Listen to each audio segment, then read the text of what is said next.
नमस्ते विद्यार्थी मित्रों।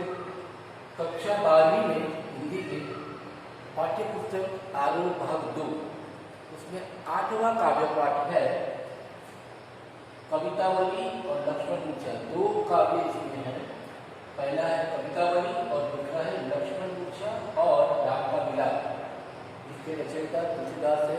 दोस्तों, अपने पिछले 4 वीडियो में 4 भाग में हमने इस कविता दोनों कविताओं का भाव सौंदर्य यानी कि उसका भावार्थ और शिल्प सौंदर्य यानी उसका कला पक्ष को हमने देखा समझा। आज हम इसके प्रश्नोत्तर पर चर्चा करेंगे। तो पहला सवाल है, कवितावली में उद्धृत छंदों के आधार पर स्पष्ट करें कि तुलसीदास को अपने युग की आर्थिक विषमता की अच्छी समझ है। आर्थिक विषमता अर्थात सबके पास फाइनेंशियल जो कंडीशन थी, विषमता यानी एक जैसा रहा होगा, कोई गरीब है कोई अमीर है, तो इस तरह की आर्थिक अभाव जो है फाइनेंशियल क्राइसिस, उसकी अच्छी समझ थी तुलसीदास को उस वक्त की। ये इस कवितावली काव्य के द्वारा हमें समझ में आता है। तो किस प्रकार से हम ये कह सकते हैं, तो हम कहेंगे कि कवितावली में उद्धृत यानी लिखे गए छंदों के अध्ययन से पता चलता है कि तुलसीदास को अपने युग की आर्थिक विषमता की अच्छी समझ है। किस प्रकार? क्योंकि उन्होंने समकालीन यानी उस वक्त के समाज का यथार्थपरक चित्रण किया है, रियल जो है कंडीशन उसका यहाँ वर्णन किया है। वे समाज के विभिन्न वर्गों का वर्णन करते हैं जो कई तरह के कार्य करके अपना निर्वाह करते हैं, अपने लाइवलीहुड के लिए क्या करते हैं उसका वर्णन किया है। तुलसीदास यहाँ तक बताते हैं कि पेट भरने के लिए लोग गलत सही सभी कार्य करते हैं। उनके समय में भयंकर गरीबी और बेरोजगारी थी। गरीबी के कारण लोग अपनी संतानों तक को बेच देते थे। इतनी बुरी हालत थी कि अपने संतानों को भी बेच देते थे। बेरोजगारी इतनी अधिक थी,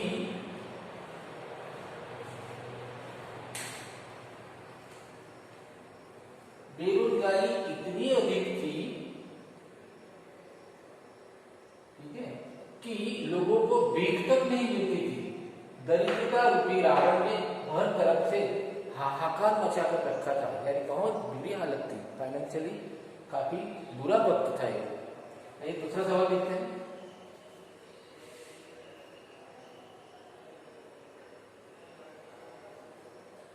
पेट की आग का शमन ईश्वर भक्ति का मेल ही कर सकता है। तुलसी का यह वाक्य सत्य क्या इस समय का भी युग सत्य है? तत्संगत उत्तर दीजिए। यहाँ बताया कि पेट की आग को ठंडा करना है, ठीक है, तो ईश्वर भक्ति का बादल ही वो शमन कर सकता है, शांत कर सकता है। तुलसी का ये जो काव्य है, ये काव्य सत्य है, इस समय का भी युग सत्य है। उस समय ये बात हुई थी कि जो पेट की आग को बुझाने के लिए हमें राम की भक्ति करनी चाहिए। तो हालत में अभी जो मौजूदा हालत है उसमें क्या वो सेम बात है ऐसी कि अभी भी ऐसा हो? तो जब पेट में उत्तर है, जब पेट में आग जलती है तो उसे बुझाने के लिए व्यक्ति हर तरह का उल्टा अथवा बुरा कार्य करता है, किंतु यदि वह ईश्वर का नाम जप ले तो उसकी अग्नि का शमन हो सकता है, क्योंकि ईश्वर की कृपा से वह सब कुछ प्राप्त कर सकता है। तुलसी का यह काव्य सत्य आज भी उतना ही प्रासंगिक है जितना कि उस समय था। ईश्वर भक्ति का मेल ही मनुष्य को अनुचित कार्य करने से रोकने की क्षमता रखता है। अगर इबादत करेंगे, ईश्वर की आराधना करेंगे तो हम गलत कार्य से बच जाते हैं। इसलिए तुलसीदास जी ने यहाँ कहा कि पेट की आग का शमन करना है, पेट की आग को शांत करना है, तो राम की भक्ति करो, ईश्वर की भक्ति करो, इससे हम बुरे काम से बच जाते हैं। आगे का सवाल,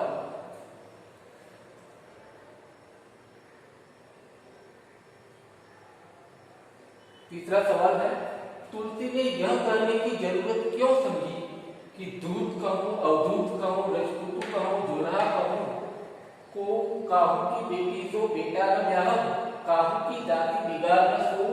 इस सवया में काहू के बेटा सो बेटी न ब्याह कहते तो सामाजिक अर्थ में क्या परिवर्तन आता। यहाँ तुलसीदास जी ने कहा है अपना परिचय देते हुए, मुझे आप जो भी जाति से पुकार लो, मुझे कोई ऐतराज नहीं है, मुझे कहा किसी की बेटी की शादी मेरे बेटे से करवानी है, उसकी जाति बिगाड़नी है। तो ये क्यों कहा है उन्होंने, तो आगे हम बात करें उत्तर में। तो तुलसीदास के युग में जाति संबंधी नियम अत्यधिक कठोर हो गए थे, जात पाति का भेदभाव वगैरह उस वक्त काफी था। तुलसी के संबंध में भी समाज ने उनके कुल व जाति पर प्रश्न चिन्ह लगाए थे। तुलसीदास जी की जाति कौन सी है, उनका कुल कौन सा है, इसके ऊपर सबको डाउट था। कवि भक्त था, कवि कैसा था, तुलसीदास भक्त था तथा उसे सांसारिक संबंधों में कोई रुचि नहीं थी, कोई भी रिलेशन सोशल में उसको इंटरेस्ट नहीं था, रुचि नहीं थी। वह कहता है कि उसे अपने बेटे का विवाह किसी की बेटी से नहीं करना, इससे किसी की जाति खराब नहीं होगी, क्योंकि लड़की वाला अपनी जाति के बहुत भूलता है। तो पुरुष प्रधान समाज में लड़की की जाति विवाह की बात बदल जाती है। तुलसी इस समय में अगर अपनी बेटी की शादी की बात करते तो इस संदर्भ में बहुत अंतर आ जाता। इससे तुलसी के परिवार की जाति खराब हो जाती, दूसरे समाज में लड़की का विवाह न करना गलत समझा जाता था। तीसरे तुलसीदास बिना जांच के अपनी लड़की की शादी करते तो समाज में जाति प्रथा पर कठोर आघात होगा, इससे सामाजिक संघर्ष बढ़ सकता था। यहाँ तुलसीदास जी ने ये कहा है कि अगर यहाँ उन्होंने ये बात की कि मेरे बेटे की शादी मुझे किसी की बेटी से नहीं करवानी है और इस तरह से उनकी जाति नहीं बिगाड़नी है, तो हमारे पुरुष प्रधान देश में क्या है कि अगर अपनी लड़की की शादी दूसरे के वहाँ करते हैं तो उसको अपनी वहाँ जाति बदलनी होती है, दूसरी जाति से करते हैं तो पुरुष प्रधान देश में ये सही नहीं होता, इससे काफी समाज में विरोध होता है। इसलिए उन्होंने यहाँ वो उदाहरण नहीं दिया, उदाहरण ये दिया कि मुझे अपने बेटे की शादी किसी की बेटी से नहीं करवानी है और उसकी जाति बिगाड़नी नहीं है। आगे देखिए,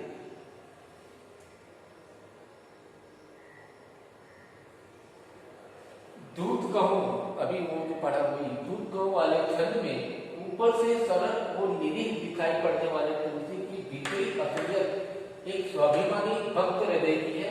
इससे आप कहाँ तक सहमत है? तुलसीदास कहते हैं कि मैं तो, मुझे कुछ भी बोलो आप, मैं तो कहीं भी रहूंगा, मैं मस्जिद में सो जाऊंगा, कहीं भी खा लूंगा, ये तो ये यहाँ उनका भक्त हृदय तो है, लेकिन वो भी स्वाभिमानी है।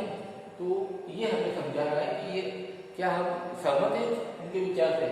तो उत्तर है, तुलसीदास का जीवन सदा अभाव में बीता, क्राइसिस में बीता, लेकिन उन्होंने अपने स्वाभिमान को जगाए रखा कि इसी प्रकार के भाव उनकी भक्ति में भी आए हैं।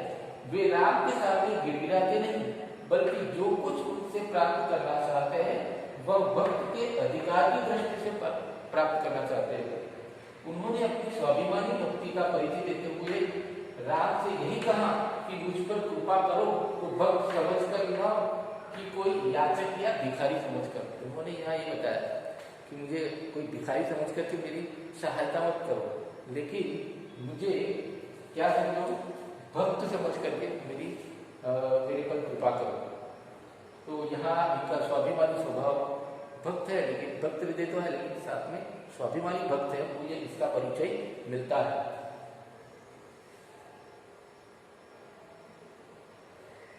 पांचवा सवाल है व्याख्या करें। तो व्याख्या तो हमने समझ ली है, इसलिए आगे वाला सवाल देखते हैं।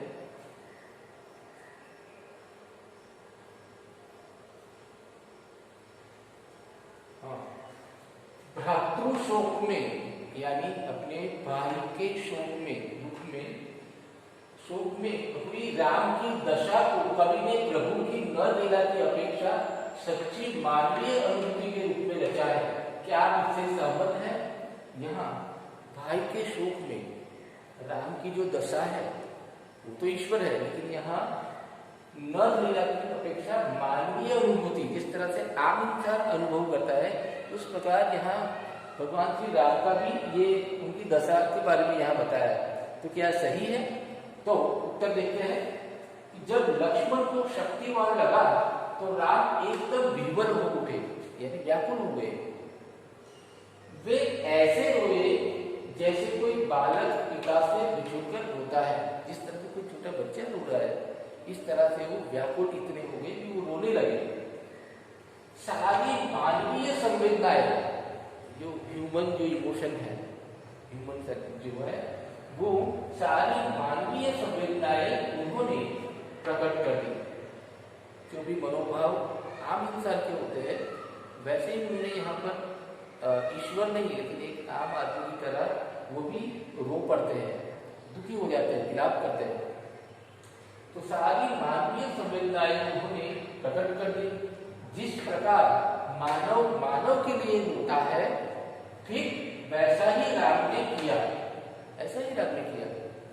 राम के ऐसे रूप को देखकर यही कहा जा सकता है कि राम की दशा को कवि ने प्रभु की नर लीला की अपेक्षा सच्ची मानवीय अनुभूति के रूप में रचा है। एक ईश्वर होता है ऐसा नहीं होता है, एक आम आदमी होता है, इस तरह से बताया है। मानव में अपेक्षित सारी अनुभूतियां इस शोक सभा में दिखाई देती है। पूरे शोक में, पूरा लक्ष्मण मूर्छा और राम का विलाप में हम देखें तो एक आम आदमी की तरह ही वो रोते हैं, ईश्वर की तरह नहीं।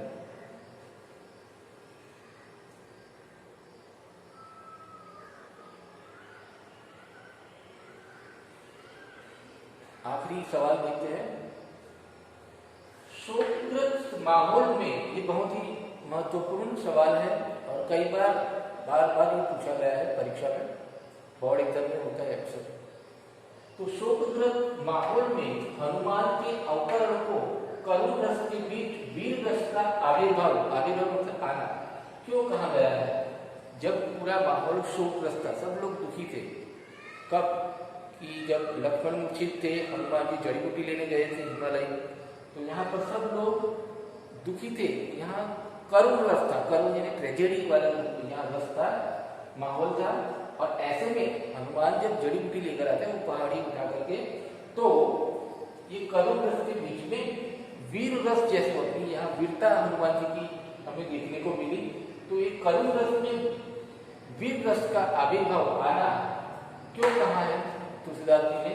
तो उत्तर देखते हैं कि हनुमान लक्ष्मण के इलाज के लिए संजीवनी बूटी लाने हिमालय पर्वत गए थे। उन्हें आने में देर हो रही थी। इधर राम बहुत व्याकुल हो रहे थे। उनके विलाप से, उनके रोने से, उनके विलाप से वानर सेना में शोक की लहर थी। सभी लोग दुखी थे, सभी लोग शोक मना रहे थे। चारों तरफ शोक का माहौल था। इसी बीच हनुमान संजीवनी बूटी लेकर आ गए। सुषैण वैद्य ने तुरंत संजीवनी बूटी से दवा तैयार करके लक्ष्मण को पिलाई तथा लक्ष्मण ठीक हो गए। लक्ष्मण के उठने से राम का शोक समाप्त हो गया और सेना में उत्साह की लहर दौड़ गई। लक्ष्मण स्वयं उत्साही वीर थे। उनके आ जाने से सेना का खोया पराक्रम प्रगाढ़ होकर वापस आ गया। लक्ष्मण भी काफी महान वीर थे।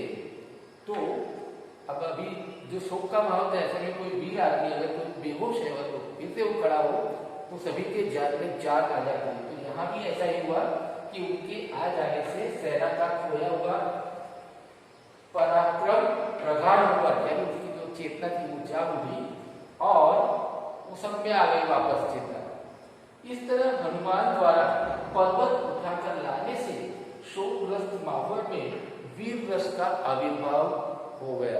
अर्थात यहाँ शोक में भी यहाँ पर खुशी की लहर आ गई और उसमें सभी में जो वीरता की भावना थी वो फिर से जागृत हो गई। तो दोस्तों, हमने ये बात की प्रश्नोत्तर की। इस प्रश्नोत्तर को आप ध्यान से सुनिए, समझिए और फिर इसी वीडियो के साथ मैं कुछ प्रश्नोत्तर भेज रहा हूँ PDF में, तो आप वो अपनी नोटबुक में कॉपी कर लें। धन्यवाद।